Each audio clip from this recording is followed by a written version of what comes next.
अस्सलाम वालेकुम। YasinSanalysis.com के प्लेटफॉर्म पर आप तमाम लोगों को खुश आमदीद। तकरीबन डेली बेसिस पे आपसे मुलाकात होती है। कभी कभार एक नागा भी हो जाता है जब कोई ख़ास इंपॉर्टेंट खबरें नहीं होती, तो मैं उससे पहले या उसके बाद आपके साथ शामिल हो जाता हूं और मैं बताने की कोशिश करता हूं कि जो भी इंपॉर्टेंट इवेंट्स रहे हों जिसका बिल वास्ता या बिला वास्ता बाज़ारों पर इफेक्ट पड़ता है, वो आपके साथ शेयर किए जाते हैं।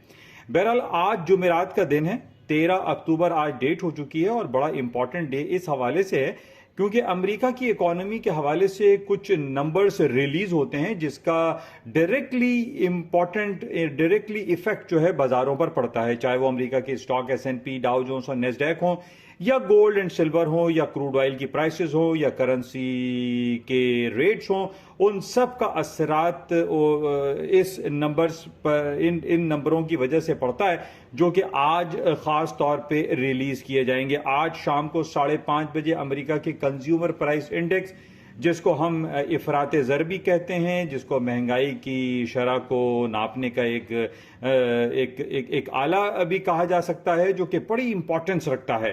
बहरहाल आज शाम को 5:30 बजे अमेरिका की ये रिपोर्ट शाया होगी और हम इस रिपोर्ट से ये अखज़ करने की कोशिश करते हैं कि क्या अमेरिका आइंदा अपने शरह सूद में इजाफा करेगा या नहीं करेगा। बहरहाल ये आज शाम को रिपोर्ट पेश कर दी जाएगी और इसकी रिपोर्ट पेश करने के बाद हर आइटम में बहुत ज्यादा मूवमेंट एक्सपेक्टेड होती है क्योंकि इस रिपोर्ट के इस नंबर के आदाद शुमार का इन्हिसार अमेरिका के शरह सूद पर डायरेक्टली पड़ता है और ये देखने में आता है कि जब इसके नंबर ज्यादा आते हैं या कम आते हैं तो ये बातें शुरू हो जाती हैं कि क्या आइंदा जो नवंबर के पहले हफ्ते में अमेरिका अपने शरह सूद का ऐलान करेगा, क्या वो शरह सूद में इजाफा करेगा या वो शरह सूद में इजाफा कम करेगा या वो शरह सूद में इजाफा करेगा ही नहीं। तो बहरहाल ये सारी मिली जुली बातें जो है शुरू हो जाती हैं।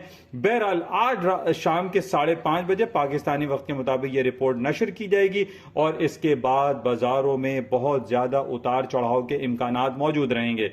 बहरहाल हमें चौकन्ना रहना पड़ेगा और देखना पड़ेगा कि कल आज शाम को 5:30 बजे जो है क्या कुछ होता है।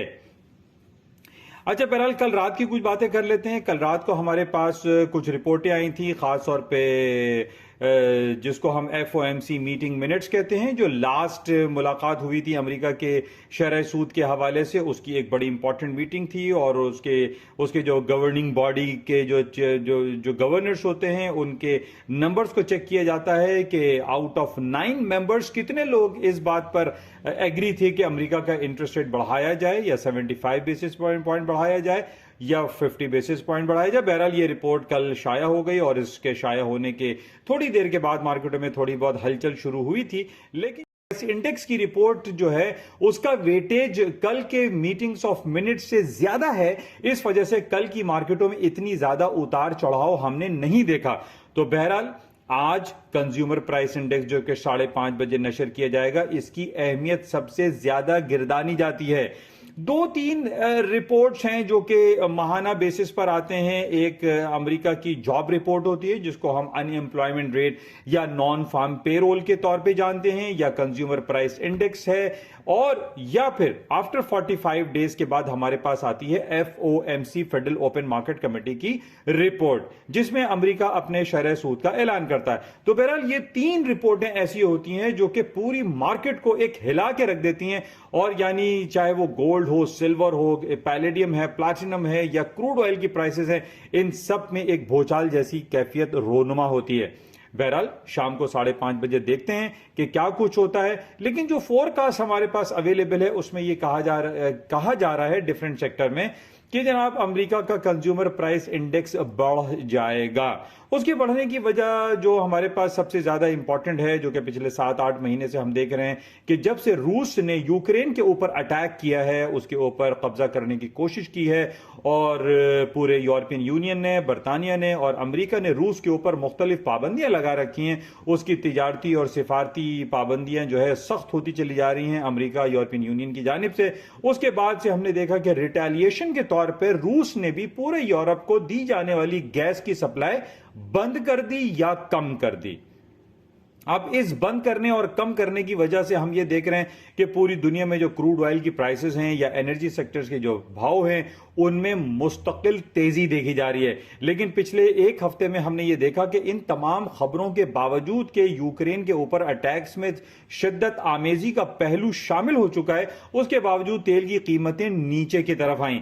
हालांकि पिछले दिनों हमारे पास यह भी खबर आई कि ओपेक प्लस, जिसमें रूस और सऊदी अरेबिया एक बहुत बड़े पार्टिसिपेंट के तौर पर सामने आते हैं, उन्होंने अपनी पैदावारी सलाहियत में 2 मिलियन बैरल की कटौती कर दी।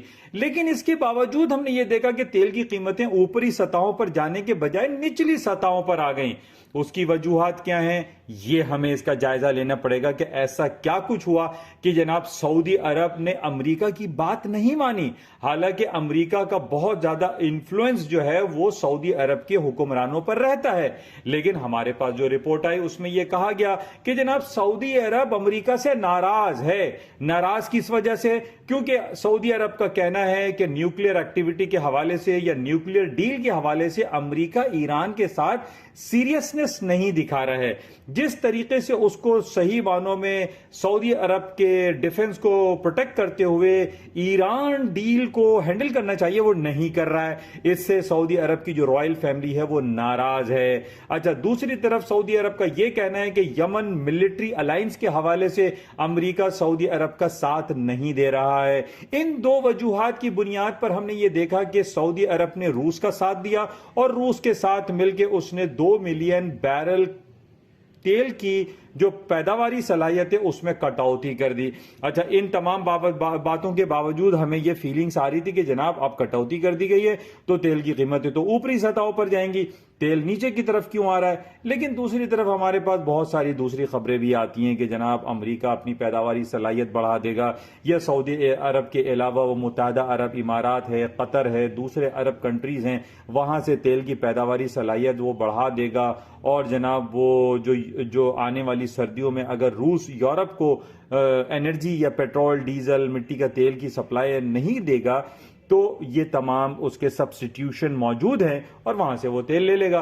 इस वजह से हमने देखा कि तेल की कीमतें पिछले एक हफ्ते में जो है वो 87 डॉलर तक नीचे आ गई। 86.80 का कल इसने लो किया, 86.28 का कल लो किया, और टेक्निकली बड़ा इंपॉर्टेंट लेवल था कि 85-80 से नीचे मार्केट ना जाए तो बेहतर है। इस वक्त हम देख रहे हैं कि मार्केटें 88 डॉलर को अबूर कर चुकी हैं और मार्केटें दोबारा ऊपरी सतहों पर जाना शुरू हो गई हैं। अच्छा, अब तेल की जो बाजारें हैं वो ऊपरी सतहों पर जा रही हैं। सीपीआई की रिपोर्ट आज आने वाली है, इफराते ज़र के हवाले से नंबर शाया हो जाएंगे। तो आज ये कहा जा सकता है जो कंज्यूमर प्राइस इंडेक्स की रिपोर्ट है वो पॉजिटिव आएगी, क्योंकि तेल की कीमतें दोबारा ऊपर जाना शुरू हो गई हैं और ये बात ज़द आम हो जाएगी कि जनाब अमेरिका आइंदा अपने एफओएमसी की मीटिंग में, जो कि पहले हफ्ते नवंबर में पेश की जाएगी, उसमें वो शरह सूद बढ़ा देगा। अच्छा, कल हमारे पास जो एफओएमसी मीटिंग मिनट्स आए थे उसमें भी इस बात का इयादा किया गया कि अमेरिका अपने इंटरेस्ट रेट के बढ़ाने के सिलसिले को जारी व सारी रखेगा। अच्छा, इन तमाम बातों का जब हम जायजा लेते हैं तो इन बेसिस पे ये डायरेक्टली इंपैक्ट आता है कि करेंसी मार्केट मजीद नीचे की तरफ चली जाएंगी, स्टॉक्स मार्केटें गिर जाएंगी। लेकिन दूसरी तरफ फिर हमारे पास क्रूड ऑयल आड़े हाथ आ जाता है कि क्रूड ऑयल की प्राइसेस ऊपर की तरफ जा रही हैं, तो इसका इंपैक्ट क्या होगा, या क्रूड ऑयल की प्राइसेस नीचे लाने के लिए अमेरिका अपनी क्या हिकमत अमली इख्तियार करता है। तो ये बड़ा मिला जुला रुझान होता है। लेकिन पॉइंट यहां पर यह है कि हमें इन तमाम पहलुओं पर नजर रखनी चाहिए, चाहे वो यूक्रेन रूस का मसला हो, चाहे वो ओपेक की खबरें आ रही हों, या इफराते ज़र की रिपोर्ट हो, या डिफरेंट जो कंपनीज की अभी अर्निंग रिपोर्ट्स आने वाली हैं अगले हफ्ते से, उन पर हमें अपनी नजरों को मरकूज रखना पड़ेगा। बहरहाल आज बड़ा इंपॉर्टेंट डे है। शाम को 5:30 बजे अमेरिका अपने शरह सूद के हवाले से जो कंज्यूमर प्राइस इंडेक्स के नंबर्स होता है वो शाया करेगा और इसके बाद मार्केटों में एक बहुत बड़ी उतार चढ़ाव के इम्कानात मौजूद रहेंगे।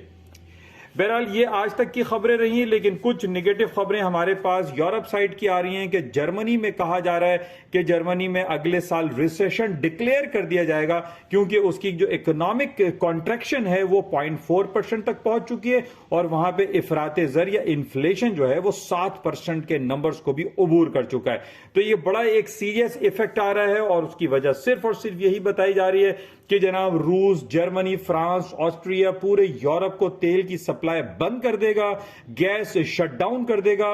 उसकी जो Nord stream 1 and Nord stream 2 की बहुत बड़ी पाइपलाइन जो कि पूरे यूरोप को गैस सप्लाई करते हैं, पेट्रोल सप्लाई करते हैं, वो बंद कर दी जाएगी, जिसकी वजह से इफराते ज़र में बहुत ज्यादा इजाफा हो जाएगा, शरह सूद में वहां इजाफा करना पड़ेगा, कॉन्ट्रैक्शन पीरियड है, इकोनॉमी जो है वो एक्सपेंशन मोड में नहीं है। इस वजह से जर्मनी जो कि पूरे यूरोप की सेकंड और थर्ड बिगेस्ट इकोनॉमी कंसिडर की जाती है, उसके बारे में यह कहा जा रहा है कि वहां पे रिसेशन डिक्लेयर हो सकता है। बहरहाल ये बातें हैं, लेकिन इनका इन लॉन्गर पीरियड ऑफ टाइम में काफी नेगेटिव इफेक्ट आता है, लेकिन हम देखते हैं कि क्या कुछ हो सकता है। बहरहाल आज हमारी जो मरकज़ निगाह रहेगी शाम को 5:30 बजे, अमेरिका में कंज्यूमर प्राइस इंडेक्स की रिपोर्ट है। इसके अलावा अब हम बात कर लेते थोड़ी पाकिस्तान की इकोनॉमी के हवाले से। पाकिस्तान में अभी भी हालात इतने अच्छे दिखाई नहीं दे रहे, क्योंकि पाकिस्तान के जो नंबर्स हैं, पाकिस्तान में जो रिपोर्ट पेश की जा रही है वो इतनी ज्यादा अच्छी नहीं है। आज भी डिफरेंट अखबारात में जो हमारे पास खबर मौजूद है उसमें यह कहा जा रहा है कि कार सेल, जो गाड़ियों की खरीदो फरोख्त का सिलसिला है, जो गाड़ियों की कार सेल्स है, वो बड़े खतरनाक तरीके से क्रैश हो गई है बिकॉज ऑफ एस्केलेटिंग प्राइसेस। ये काफी तेजी से ऊपर जा रहा है, जो कि एक नेगेटिव कमेंट्स हैं। इसके अलावा आईएमएफ ने वार्न किया है कि पूरी दुनिया में टैक्स कट या सब्सिडीज कट के हवाले से एक नेगेटिव इंपैक्ट क्रिएट हो सकता है। बहरहाल ये कुछ बातें हैं जो कि आज के अखबारात में शाया हुई हैं, इसको भी आप जाके देख सकते हैं। पाकिस्तान में जो डॉलर की कीमतें हैं इसमें बहरहाल 217 218 रुपए अभी मार्केट नीचे आई है, लेकिन जाहिर है हमारे वजीर खजाना जनाब इसहाक डार साहब अमेरिका के दौरे पर हैं, जो कि वर्ल्ड बैंक और आईएमएफ में मुलाकातें कर रहे हैं। देखिए वहां से क्या कुछ निकलता है और वहां से क्या कुछ वो लेकर आते हैं। बहरहाल अभी तक तमाम चीजें इबाम में हैं। पाकिस्तान में सबसे ज्यादा नीड इस वक्त एक फ्रेश इलेक्शन की है, ताकि एक नई गवर्नमेंट आए और वो बेहतर तौर पर इंटरनेशनली अपने आप को प्रेजेंट कर सके। तो बहरहाल ये कुछ बातें आपके साथ शेयर की गई हैं। होपफुली से कुछ ना कुछ आपको फायदा जरूर हासिल होता होगा। आपसे जाते हुए गुजारिश के इस यूट्यूब चैनल, इस yasinanalysis.com के प्लेटफॉर्म को आपको लाइक करें, शेयर करें, ज्वाइन करें और ज्यादा से ज्यादा अपने हल्के अहबाब में इसको फैलाएं। Thank you. खुदाफिज। 5:30 बजे शाम इंपॉर्टेंट। Thank you.